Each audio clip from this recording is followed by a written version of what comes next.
à tous, bonjour Marine Le Pen. Bonjour. L'ancien chef des Serbes de Serbie, des chefs militaires de Serbie, a été arrêté hier en Serbie, justement.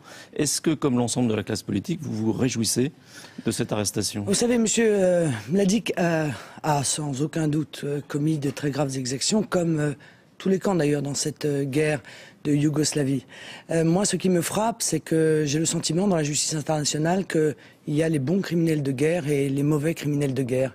J'ai vu qu'il y a quelques jours, M. Sarkozy, qui a contribué à mettre en place M. Ouattara, était présent à ses côtés pour son investiture. Or, Amnesty International considère que les armées de M. Ouattara se sont rendues coupables de crimes de guerre et de crimes contre l'humanité. Mais M. Ouattara n'est pas poursuivi par la justice internationale. Mais justement, le sera-t-il? C'est toute la question de savoir si nous ne sommes pas toujours dans la justice des vainqueurs et si les intérêts qui sont en jeu correspondent réellement à des intérêts de justice. Nous verrons donc si M. Ouattara doit répondre des crimes qui ont été incontestablement commis par son armée. Vous pensez qu'il doit être poursuivi? Oui, je pense qu'il doit être poursuivi, oui, bien sûr. Écoutez, ou alors, on considère qu'encore une fois, il y a des intérêts supérieurs qui font qu'il y a les gentils criminels de guerre et les méchants criminels de guerre, comme il y a les bons dictateurs et les méchants dictateurs. Ça dépend d'ailleurs du moment, parce que les gentils dictateurs, M. Ben Ali, deviennent des méchants dictateurs en quelques jours, et vice-versa. Voilà, j'appelle donc les Français à la prudence lorsqu'ils porte un jugement sur ces affaires internationales. À propos de dictateurs, la France a renforcé sa force en Libye en envoyant notamment des hélicoptères. Est-ce que vous approuvez cette décision? Non, je n'approuve pas du tout cette décision, comme je n'approuvais pas l'intervention de la France dès le départ en Libye.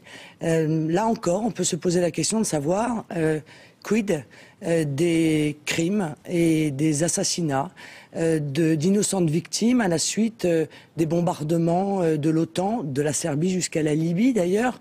Nous sommes en train, sous prétexte de frappes chirurgicales, de toucher une population civile sans que ça semble poser le moindre problème à personne. Eh bien moi, ça m'en pose sur le plan moral.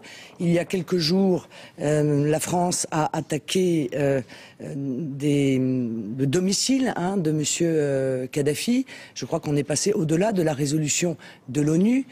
Trois enfants sont morts dans cette attaque. Alors certes, ils étaient libyens, mais est-ce que c'est pas des enfants quand même, quoi? C'est une vraie question qu'on doit se poser. Sur un sujet tout à fait différent, il y a un secrétaire d'État français, secrétaire d'État à la fonction publique, Georges Tron, qui est accusé de harcèlement sexuel. Vous le poursuivez pour diffamation parce qu'il dit que l'avocat des plaignantes est un de vos proches. Oui, c'est grotesque. Mais je crois que M. Tron, c'est assez inquiétant d'ailleurs, qui est ministre, ne sait pas ce que c'est qu'un avocat. C'est-à-dire, ça n'est pas Gilbert Collard qui a porté plainte pour agression sexuelle, ce sont ses clientes. Et le fait que j'ai de l'amitié pour Gilbert Collard ne me rend pas coupable d'avoir été à l'origine de ces plaintes. Je trouve ces accusations scandaleuse et je vais donc les poursuivre en diffamation. Je signale d'ailleurs que cette théorie du complot s'est effondrée totalement hier puisque une association de défense des femmes victimes de violences a témoigné que au moins une de ces plaignantes était venue la voir il y a déjà de nombreux mois, au mois de novembre 2010, et avait fait état des accusations qu'elle formulait contre M. Tron. À l'époque, Gilbert Collard était au Parti radical. Donc c'est quoi? C'est qui? M. Borloo, du coup, qui est responsable du complot? Bon, donc tout cela est grotesque. Ce qui est important, c'est que monsieur... Mais est-ce que Georges Tron doit démissionner, selon vous? Oui, mais bien sûr, je le crois. Et même de ces deux fonctions, de maire et de ministre de la fonction publique. En qualité de ministre de la fonction publique, il est le supérieur hiérarchique d'un certain nombre de personnes qui vont être amenées à intervenir dans l'enquête qui le vise. C'est quand même très problématique. Bon, en tant que maire, il est accusé d'avoir commis ces agressions sexuelles en utilisant un abus de pouvoir, puisque ces actes auraient été effectués sur des employés municipaux. Bon, eh bien, rien que cela devrait évidemment obliger, je crois, M. Tron à quitter son poste de maire. Il est présumé innocent, vous êtes avocate. Non mais d'accord, il est présumé innocent, mais ça veut dire qu'il est présumé innocent jusqu'à la décision définitive. Donc ça veut dire quoi? Ça veut dire que dans un cas tel que celui-là, M. Tron doit pouvoir rester jusqu'en cour de cassation ou jusqu'à l'arrêt de la cour d'appel, c'est-à-dire dans 2 ans, dans 3 ans. Non, il faut être raisonnable. Un certain nombre d'autres ministres avaient quitté le gouvernement pour pouvoir répondre d'accusations qui les touchaient. M. Tron doit faire exactement la même chose parce que de surcroît, il est ministre de la fonction publique, ce qui donne une gravité particulière aux accusations qui sont formulées contre lui. Et encore une fois, il est maire, alors même qu'il est poursuivi pour des faits qu'il aurait commis au moyen de son pouvoir de maire. Quand l'affaire DSK a éclaté, vous avez dit que vous n'étiez pas surprise.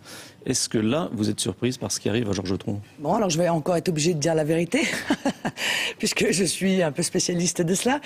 J'ai été surprise, oui, monsieur, mais pas longtemps, puisque après avoir discuté avec un certain nombre de journalistes, il s'avère que là aussi, semble-t-il, les dérives de monsieur Tron étaient assez largement connues par le milieu journalistique et donc le milieu politique.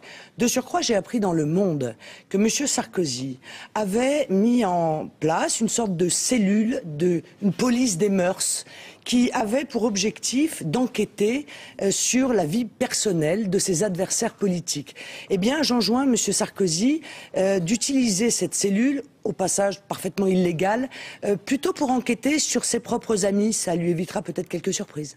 Alors sur Nicolas Sarkozy précisément, il préside le G8. Qu'est-ce que vous attendez de ce G8 ? Rien. Rien. D'ailleurs, on n'y a jamais aucune application politique de ces G8, de ces G20. La seule chose qu'on retient pour ce G8, c'est le coût. 20 millions d'euros, on n'est plus à ça près, vous me direz. Mais rien, puisque la lutte contre les paradis fiscaux, grande promesse, jamais tenue.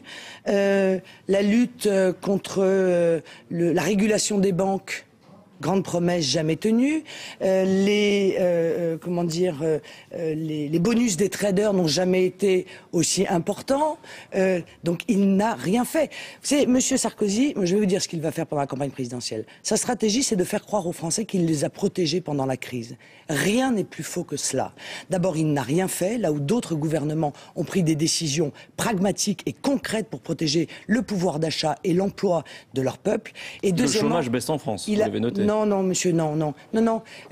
Il reste en augmentation de 3% sur l'année. Alors évidemment, on essaye de manipuler les chiffres, on radie un certain nombre de chômeurs pour que ça rentre dans les cases. Mais la réalité, c'est qu'aujourd'hui, au moment où je vous parle, le chômage reste en augmentation de 3% sur l'année. La réalité, c'est que M. Sarkozy a gâché la crise.